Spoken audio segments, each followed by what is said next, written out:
নীরবতার দরজা। একজন মানুষ একদিন বলেছিলেন, মানুষ যত কথা বলে তত নিজের ভেতর থেকে দূরে সরে যায়।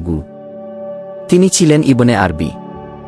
তার জীবনের সবচেয়ে বিস্ময়কর আবিষ্কার ছিল কোনো গুপ্তধন নয়, কোনো সাম্রাজ্য নয়, কোনো যুদ্ধজয়ও নয়।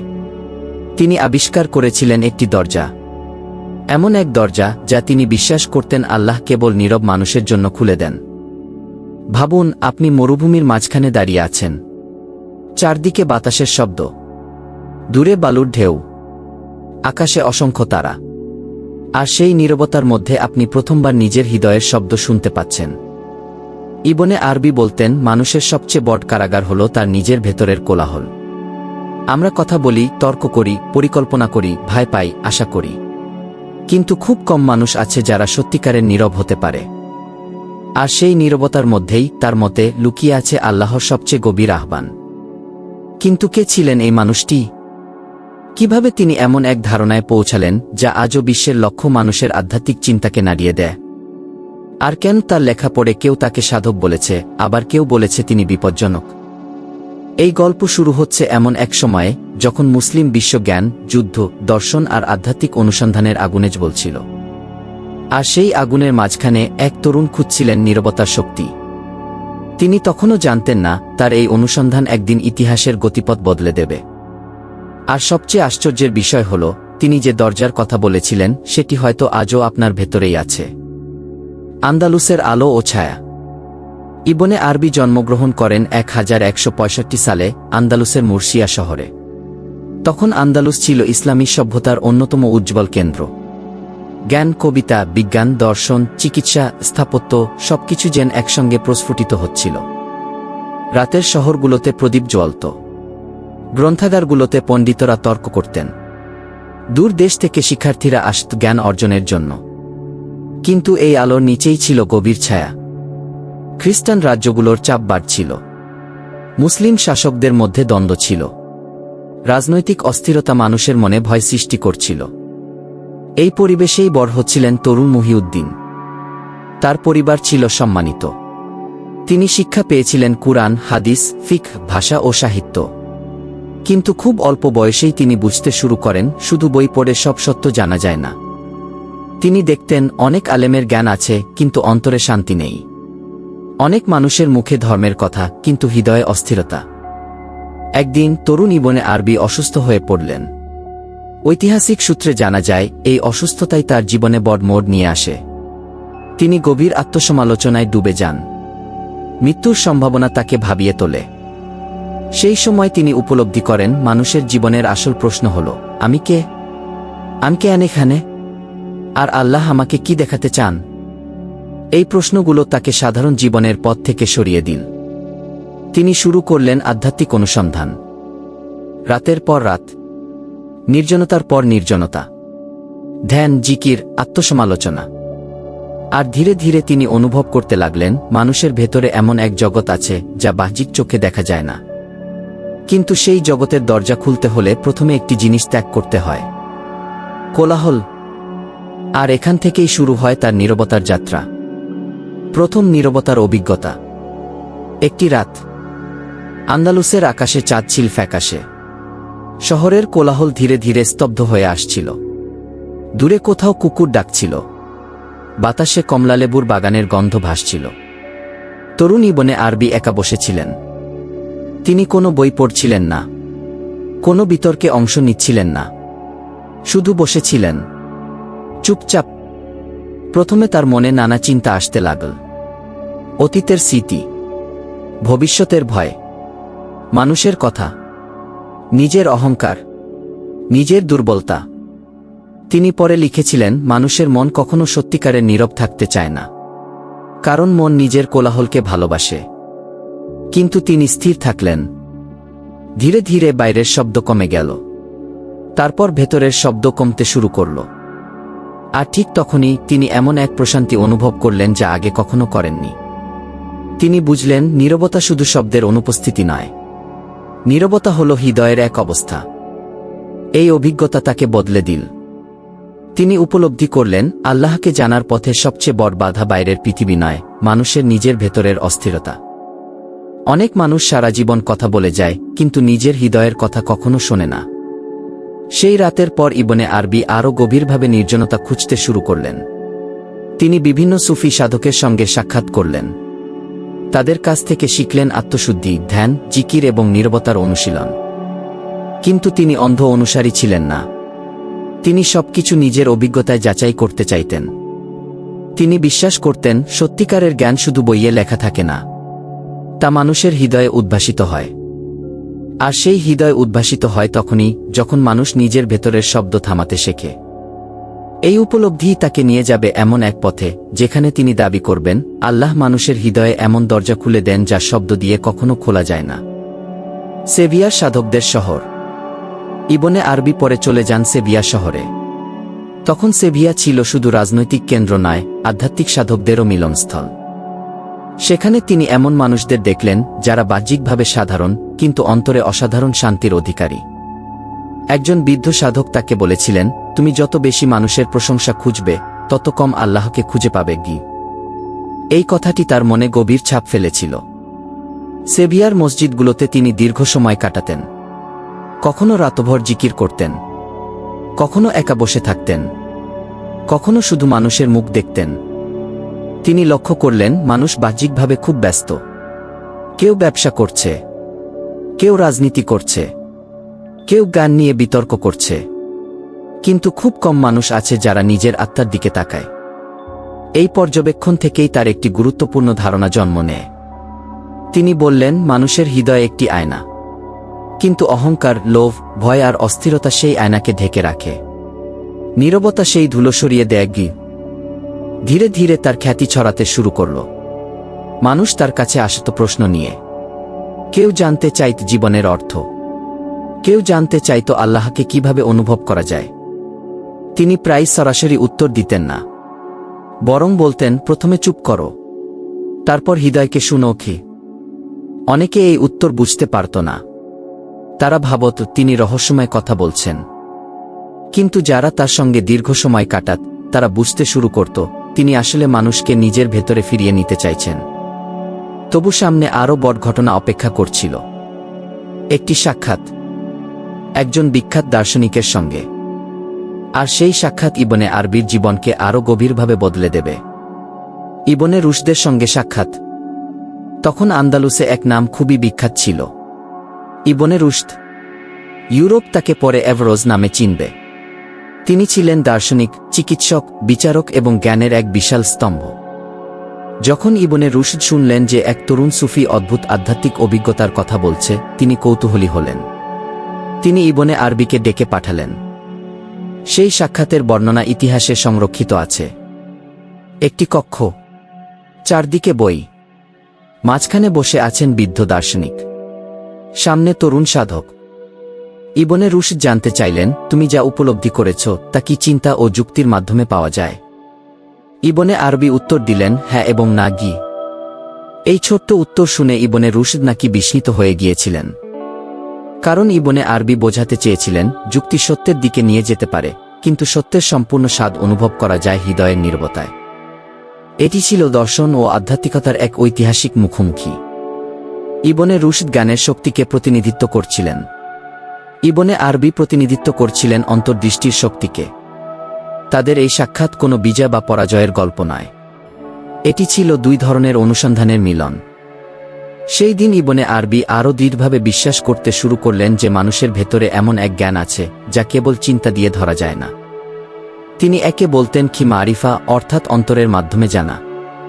আর এই জ্ঞানের দরজা খুলতে হলে মানুষকে নীরব হতে হয়। কিন্তু তার এই ধারণা সবাই ভালোভাবে নেয়নি।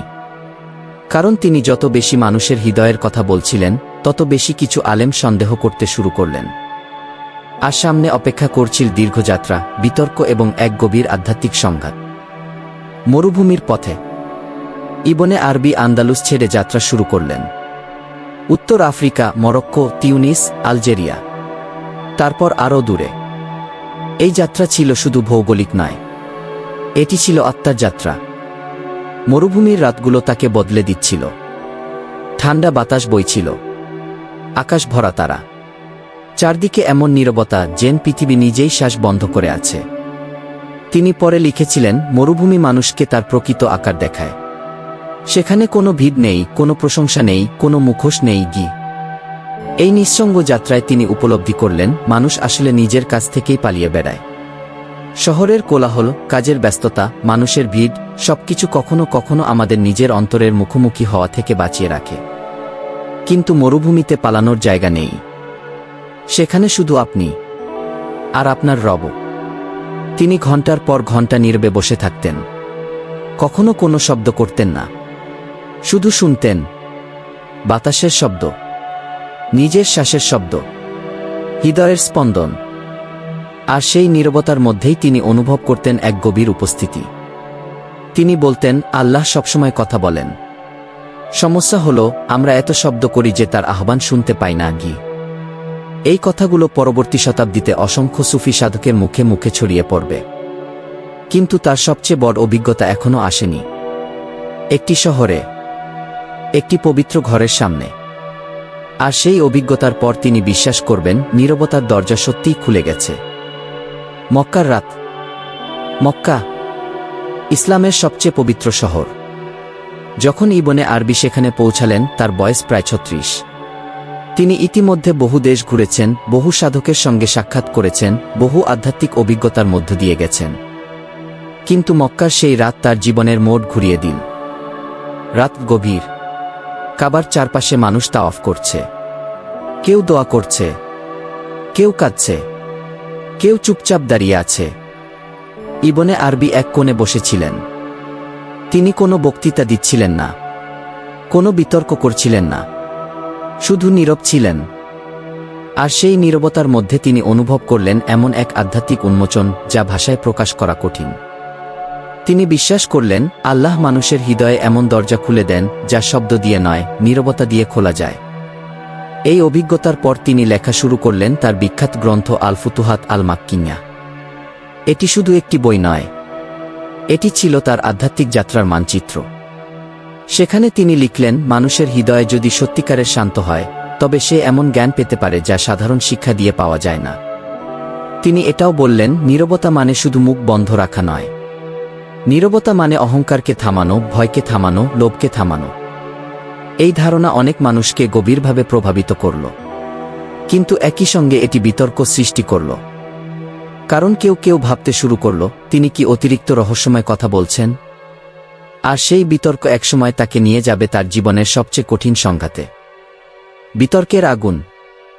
যতই ইবনে আরবির লেখা ছড়াতে লাগল, ততই বিতর্ক বাড়তে লাগল। কিছু আলেম তাকে গভীর সাধক মনে করতেন, আবার কিছু মানুষ তাকে সন্দেহের চোখে দেখত।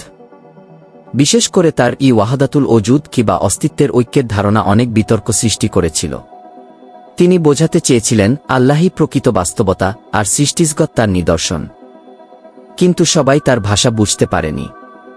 এক শহরে তার বই পড়া হচ্ছিল, অন্য শহরে তার বিরুদ্ধে সমালোচনা লেখা হচ্ছিল।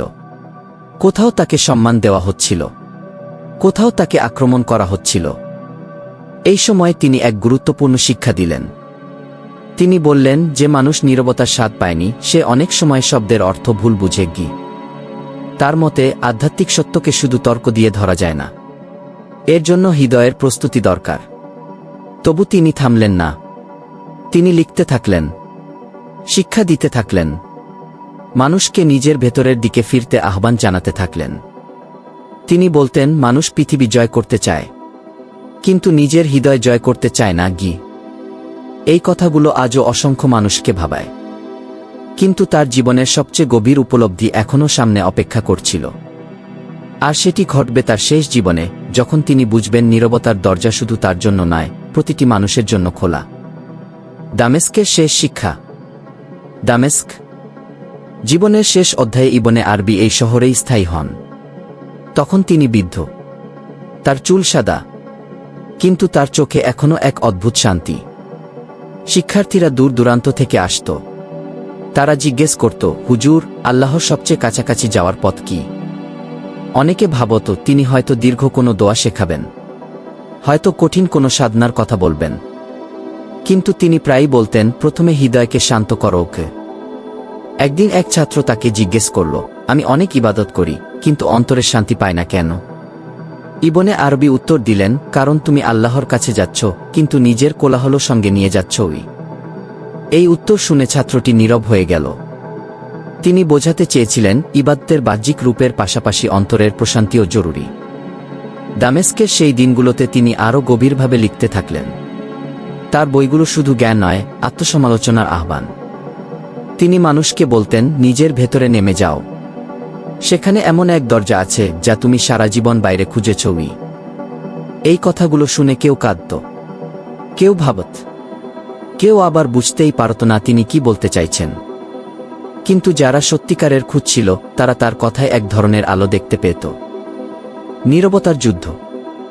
ইবনে আরবি বলতেন, মানুষের সবচেয়ে বড় যুদ্ধ বাইরের শত্রুর সঙ্গে নয়, নিজের ভেতরের শত্রুর সঙ্গে। এই শত্রুর নাম অহংকার, ভয়, লোভ, হিংসা, অস্থিরতা। তিনি একে বলতেন কি নফসের যুদ্ধও।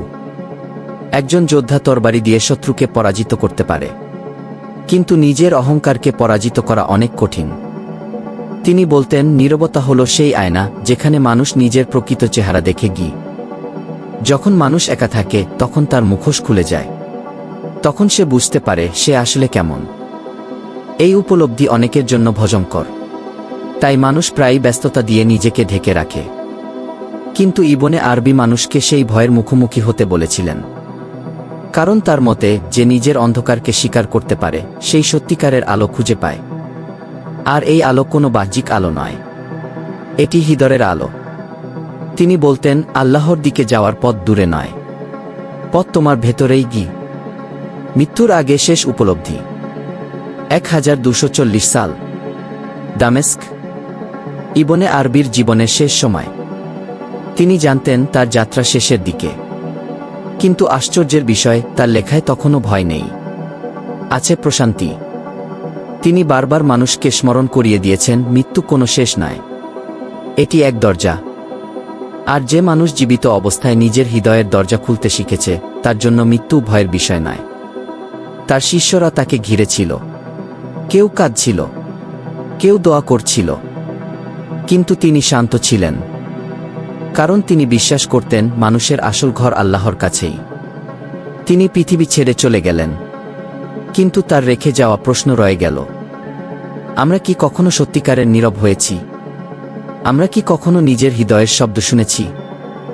আমরা কি কখনো সেই দরজার সামনে দাঁড়িয়েছি যেটি আল্লাহ নীরব মানুষের জন্য খুলে দেন? ইতিহাসে তার প্রভাব।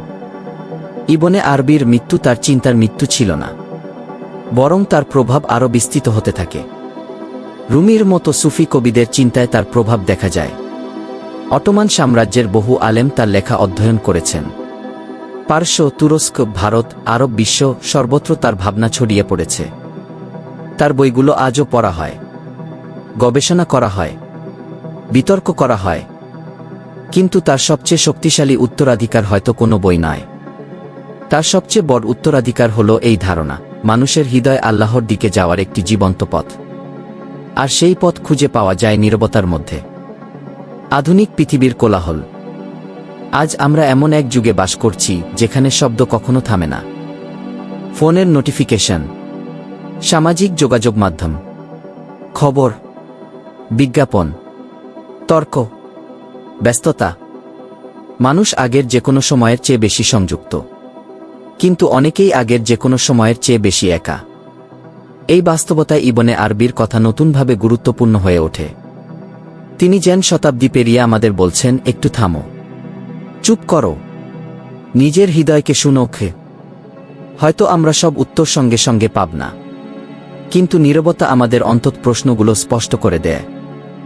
আর কখনো কখনো সঠিক প্রশ্নই মানুষকে সঠিক পথ দেখায়। সেই দরজা কি এখনো খোলা? ইবনে আরবি যে দরজার কথা বলেছিলেন সেটি কোনো পাথরের দরজা নয়, কোনো গোপন গুহার দরজা নয়, সেটি মানুষের হৃদয়ের দরজা। তিনি বিশ্বাস করতেন আল্লাহ প্রতিটি মানুষের হৃদয়ে উপস্থিতির চিহ্ন রেখেছেন, কিন্তু সেই চিহ্ন দেখতে হলে মানুষকে থামতে হবে, নীরব হতে হবে, নিজের অহংকারের শব্দ কমাতে হবে। হয়তো সেই কারণেই পৃথিবীর সবচেয়ে বড় আবিষ্কারগুলো অনেক সময় নিঃসঙ্গ মুহূর্তে আসে, যখন মানুষ ভিড় থেকে দূরে থাকে, যখন সে নিজের ভেতরের কণ্ঠ শুনতে পায়। ইবনে আরবি আমাদের শিখিয়েছেন নীরবতা পালিয়ে যাওয়া নয়। নীরবতা হলো ফিরে আসা নিজের কাছে, নিজের রবের কাছে। নীরবতার শিক্ষা। রাত যত গভীর হয় পৃথিবী তত শান্ত হয়ে আসে। মানুষ ঘুমিয়ে পড়ে, শহরের শব্দ কমে যায়, বাতাস ধীরে বইতে থাকে।